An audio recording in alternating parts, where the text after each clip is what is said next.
खाते हैं, बहुत अच्छा है। लेकिन अगर इसका रस पिए दूधी भोपड़े का तो आपके शरीर की 15 बीमारियों को अकेला दूधी भोपड़े का रस ठीक कर देता है। सबसे खराब बीमारी जिसको हृदय घात आप सब समझते हैं, हृदय घात, हार्ट अटैक, कार्डियक अरेस्ट जिनको भी हुए या हुआ है या होने की शक्यता है, उन सब की सबसे अच्छी औषध है दूधी भोपड़ा। दूधी भोपड़े का रस। क्या करना है, दूधी भोपड़े को काटना छोटा छोटा पीस, फिर चटनी बनाना, फिर उसको कपड़े में निचोड़ के रस निकालना, नहीं तो मिक्सर में सीधे छोटे पीस काट के रस निकल सकता है।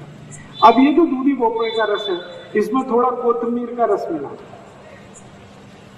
1 गिलास दूधी भोपड़े के रस में आधा चम्मच कोथिंबीर का रस, फिर इसी में आधा चम्मच पुदीने का रस मिला, पुदीना, फिर इसमें आधा चम्मच आल का रस मिलाना, अदरक, थोड़ा इसमें तुलसी का रस भी मिला सकते हैं, आधा चम्मच, और ये सब मिला के जो रस तैयार हुआ इसको सुबह सुबह पीना। तो इससे क्या क्या ठीक होने वाला है, हृदय घात कितना भी खराब स्थिति का हो, 3 महीने अगर किसी ने सतत ये पी लिया, उसको जिंदगी में दोबारा हृदय घात कभी नहीं होगा। और डॉक्टर अभी कहता है आपको कि ऑपरेशन करा लो, कल करा लो, नहीं तो परसों आपको हार्ट अटैक आ जाएगा, आप डॉक्टर को नमस्ते करके घर आ जाइए और उसी दिन से दूधी भोपड़े का रस पीना शुरू कर दीजिए।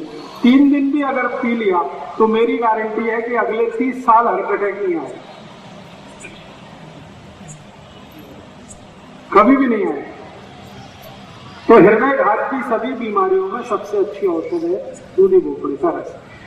कभी कभी डॉक्टर आपको यह कहता है कि आपके हृदय में ब्लॉकेज है, आर्टरीज आपकी ब्लॉक हो गई है, 90% ब्लॉक हो गई 2 आर्टरीज, फिर बोलेगा एक तीसरी वाली 70% ब्लॉक हो गई, तो भी डॉक्टर को नमस्ते करके घर आ जाए। वो तो बोलेगा अभी ऑपरेशन करा लो, नहीं तो कभी भी मर जाओगे। तो डॉक्टर को कहना कि जीना मरना सब ईश्वर के हाथ में है, आपको नमस्ते, आपने हमको सुझाव दिया, धन्यवाद। घर आके दूधी भोपड़े का रस चालू कर दो, दोबारा उस डॉक्टर के पास जाने की गरज ही नहीं पड़ेगी। हृदय की सभी बीमारियों में सबसे अच्छी औषध है दूधी भोपड़ा। इस दूधी भोपड़े से और भी एक रोग ठीक होता है, ये संधिवात। अगर गुर्गे का दर्द है, कमर का दर्द है, कंधे का दर्द है, दूधी भोपड़े का रस पीते रहिए, 3-4 महीने में ये सब दर्द मिटा देगा। इसी दूधी भोपड़े से एक और रोग ठीक होता है, आधा सिर का दर्द, माइग्रेन।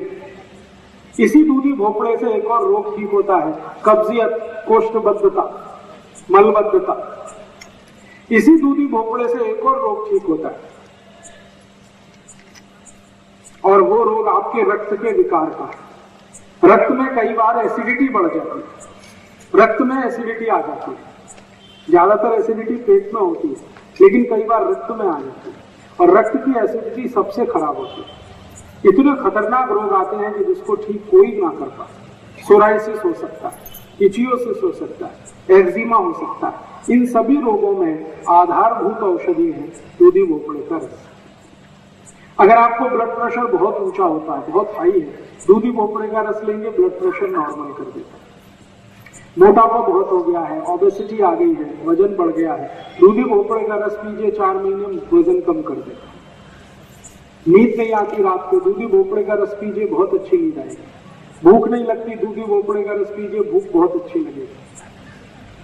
आंखों की रोशनी कम हो गई है जिनकी, उनको दूधी भोपड़े का रस पिएंगे तो रोशनी बढ़ जाएगी आंखों।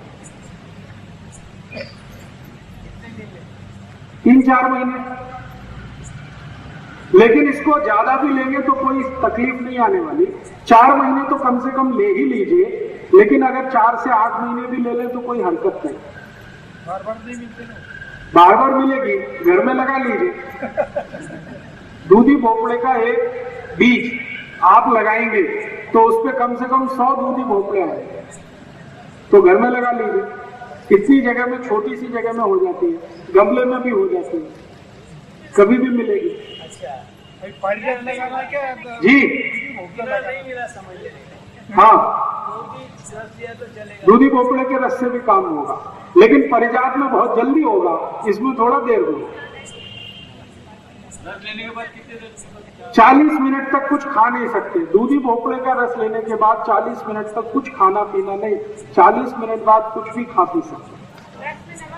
नहीं, बिल्कुल नहीं। मैंने बोला क्या नमक? मैंने बोला कोतमीर का रस, मैंने बोला पुदीने का रस, मैंने बोला आल का रस। मैंने कभी नहीं बोला इसमें नमक मिलाना। अगर मिलाना होता तो मैं बोलता। नमक मिलाया तो उसका सब ताकत खत्म हो गया। नमक नहीं मिला। अगर टाइम पर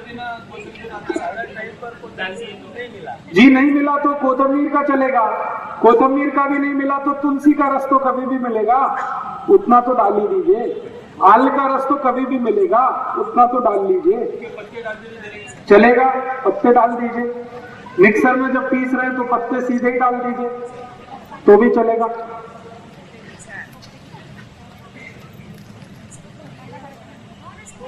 समझ में आया? दूधी भोपड़ा बहुत अद्भुत है। मेरी आपको सबको एक छोटी सी सूचना है कि हृदय रोग का कोई भी मरीज, कोई भी पेशेंट डॉक्टर के पास गया और डॉक्टर ने बोला कि ऑपरेशन कराओ, कभी मत कराओ। क्योंकि मैं आपको बताता हूं कि ऑपरेशन कराओ या मत कराओ, स्थिति आपकी वही रहने वाली है। ऑपरेशन होने के बाद यही है कि 2-2.5 लाख रुपए डॉक्टर आपसे ले लेगा, गारंटी कुछ नहीं देगा। वो कहेगा अगले दिन भी हार्ट अटैक आ सकता है, तो क्या फायदा ऑपरेशन कराने से? और मैं आपको बताऊं, हृदय घात का ऑपरेशन करने वाले सब डॉक्टर अपना ऑपरेशन कभी नहीं कराते। वो खुद दूधी भोपड़े का रस पीते, कभी नहीं कराते, क्योंकि उनको माहिती है ऑपरेशन के बाद भी ठीक कुछ नहीं होता। ऐसे मेरे पास बहुत पेशेंट हैं जिन्होंने ऑपरेशन कराया, एंजियोप्लास्टी कराया, बाईपास सर्जरी कराया, फिर से हार्ट अटैक आया और दोबारा पैसा नहीं था इसलिए ऑपरेशन नहीं करा पाए और दूधी भोपड़ा लेना शुरू किया और वो ठीक है। इसलिए ऑपरेशन कराने की बिल्कुल कोशिश मत करिए। क्या होता है वो मैं समझाता हूं। डॉक्टर करता क्या है, हृदय को रक्त देने वाली जो वाहिकाएं हैं, जिनको आर्टरीज कहते हैं हम लोग अंग्रेजी में, उनमें एक स्प्रिंग डालता है डॉक्टर। और वो स्प्रिंग वही होती है जो बॉल पेन में आपने देखी, बॉल पेन में एक स्प्रिंग देखिए, वही स्प्रिंग है। उसको अंग्रेजी में स्टंट कहते हैं। ये स्टंट 3 रुपए का बनता है और डॉक्टर जब आपको हृदय घात के ऑपरेशन में इसको डाल देता है तो 3 लाख रुपए ले लेता है। 3 रुपए की चीज है और आपसे 2.5-3 लाख ले लेगा और बोलेगा गारंटी कुछ नहीं, कल फिर अटैक आ सकता, तो फायदा क्या उसको डलवाने का। इसलिए कभी भी हृदय घात का ऑपरेशन कराने की कोशिश मत करिए। दूधी भोपड़े के रस से आपको कोई भी स्थिति ठीक हो जाएगी। मुफ्त की दवा है, ज्यादा खर्चा नहीं आएगा। अलग अलग प्रकार के रहते हैं। हाँ, बहुत अच्छा प्रश्न। भोपड़े कम से कम 2 प्रकार के तो मैंने देखे, एक तो गोल होता है और एक लंबा होता है। ये जो लंबा वाला है ये सबसे अच्छा है। तो लंबा वाला जो भोपड़ा है उसका रस सबसे अच्छा है। गोल वाला जो है इसको ज्यादा अच्छा नहीं मानते। बीज निकलता है, कभी निकलता है, कोई मिलता है। हाँ, अगर बीज कम होगा तो सबसे अच्छा होगा। और कड़ू है तो उसको प्रयोग कम करिए। कड़ू वो तब होता है जब पक जाता है। पका हुआ दूधी भोपड़े का रस ज्यादा अच्छा नहीं माना जाता। कच्चा हो एकदम तो उसकी पहचान कैसे करना, एक दूधी भोपड़ा हाथ में लीजिए, उसमें नाखून लगाइए, तो आसानी से नाखून अगर घुस गया तो वो बहुत अच्छा है, और नाखून घुस नहीं रहा है तो बिल्कुल बेकार है।